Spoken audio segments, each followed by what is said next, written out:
ផ្ដិតជប់ពលឆ្នេរក្លិនអូនអត់ជប់ផ្នែកគេឲ្យបងវងហេងនឹកស្រមៃពលអើយពលមានស្រីមិនគួរណាថៃលៀតឆ្ងាយពីសាបង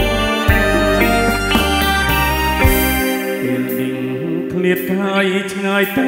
ទាំងខ្លាំងស្នេហ៍យើងព្រៀបដូចសូបាំងស្រណំផ្លែផ្លិនទៅបានស្គាល់ម្ដងមិនគួរកម្មឲ្យប្រត់ស្រណំបងស្គាល់តែលំអងលេមិនស្រីបងគុំសុខពុកមិនព្រមឆ្លាបងស្រែកសុខហើយខ្នើយមិនណាព្រមស្ដី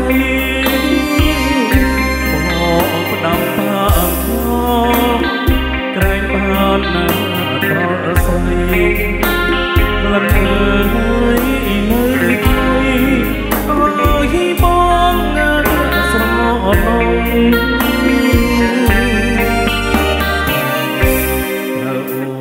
ដឹងទេថាបងនឹកស្រីសូបិនរៀងរាល់រាត្រីអនុស្សាវរីយ៍នឹងមិនស្រស្រវិលវល់វងលេចហើយទៅរឿងសែ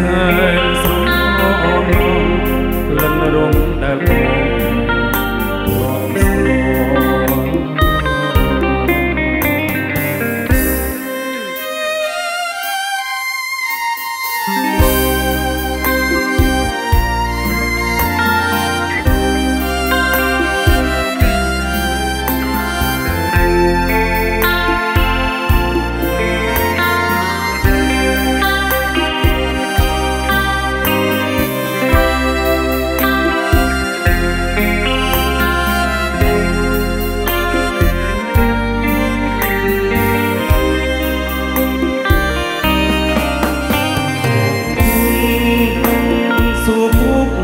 ពុកមិនព្រមឆ្លាតបងស្រែកសុខហើយណើយមិនណាព្រមស្ដីបងផ្ដាំតាមខក្រែងបានណាដល់ស្រីក្លិនអើយនៅថ្លៃអើយបងស្រណំ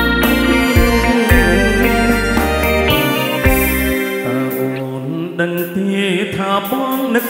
ស្រីសូបិនរៀងរាល់រាត្រីអនុស្សាវរីយ៍នឹងមិនស្រវិលវល់វងលេចអ្វី